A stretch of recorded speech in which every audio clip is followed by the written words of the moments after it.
मराठीतील सुपरहिट चित्रपट म्हणजे धडाकेबाज. आजही आपण हा चित्रपट इतक्याच उत्सुकतेने पाहतोय. मराठीतील हा पहिलाच असा चित्रपट आहे. याचं कथानकही वेगळं. बाटलीतला गंगाराम आणि कवट्या महाकाळ या दोन पात्रांना प्रेक्षकांनी आजही डोक्यावर घेतलंय. धडाकेबाज या चित्रपटात लक्ष्मीकांत बेर्डे यांची नायिका होत प्राजक्ता कुलकर्णी यांनी मोठी प्रसिद्धी मिळवली. त्यांनी साकारलेल्या गावरान ठसकेबाज गंगूची भूमिका विशेष गाजली. आज आपण अभिनेत्री प्राजक्ता कुलकर्णी यांच्या अभिनयाच्या कारकिर्दीबद्दल जाणून घेणार आहोत. प्राजक्ता कुलकर्णी यांनी बालमोहन शाळेतून त्यांचं शिक्षण पूर्ण केलं.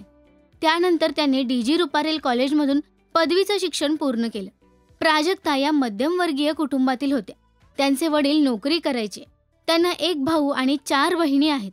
प्राजक्ता कुलकर्णी यांनी 1999 साली राजन दिघे यांच्याशी लग्नगाठ बांधली.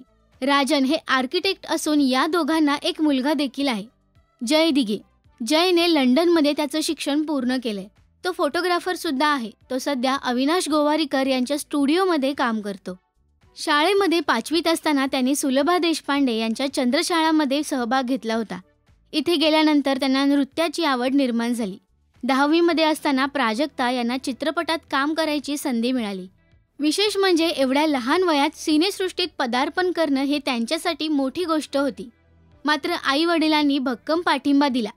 प्राजक्ता यांना 10वीमध्ये पहिलाच चित्रपट मिळाला तेव्हा चित्रपटात काम करणार हे ऐकून नातेवाईकांना त्यांना नाव ठेवायला सुरुवात केली होती. प्राजक्ता यांना पहिल्याच चित्रपटातून लोकप्रियता मिळाली आणि पाहता पाहता त्या लोकप्रिय नायिका झाल्या.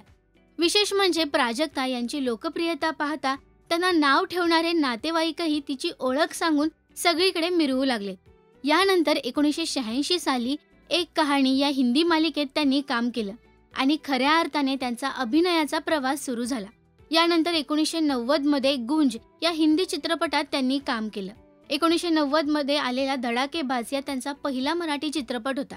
या चित्रपटातील अभिनयाने त्यांना आजही फुलवाली गंगी म्हणून ओळखलं जातं. यानंतर त्यांनी 1991 मध्ये ओडिया भाषेतील चित्रपट केला. अभिनयाच्या कारकिर्दीच्या सुरुवातीला 3 वेगवेगळ्या भाषेत काम करणाऱ्या या पहिल्या अभिनेत्री ठरल्या. 1993 साली दामिनी या गाजलेल्या चित्रपटात उर्मी ही भूमिका प्राजक्ता यांनी साकारली होती. पैसा पैसा, आग, दे दनादन या हिंदी चित्रपटांमध्येही त्यांनी काम केलं होतं. यानंतर 4 दिवस सासूचे, आई थोर तुझे उपकार, असा मी तसा मी, धांगडधिंगा, बायको आणली बदलून, शोध, पोर बाजार, शहीद भाई कोतवाल यांसारख्या गाजलेल्या मराठी चित्रपटातही त्यांनी काम केलं होतं. मराठीत गाजलेली 4 दिवस सासूचे या मालिकेत त्यांनी नंदिनी हे पात्र साकारलं होतं. यानंतर का रे दुरावा, छत्रीवाली, तुमचं आमचं सेम असतं या मालिकेतही त्यांनी महत्त्वपूर्ण भूमिका साकारली होती. सध्या स्टार प्रवाहावरील प्रसिद्ध मालिका ठरलं तर मग यामध्ये त्यांची भूमिका सगळ्यांच्याच पसंतीस येते. कल्पना सुभेदार या पात्राने प्रेक्षकांच्या मनात घर केले. अभिनेत्री जुई गडकरी आणि अमित भानुशाली यांची मुख्य भूमिका असलेली मालिका ही TRPच्या शर्यतीतही सुद्धा अव्वल आहे.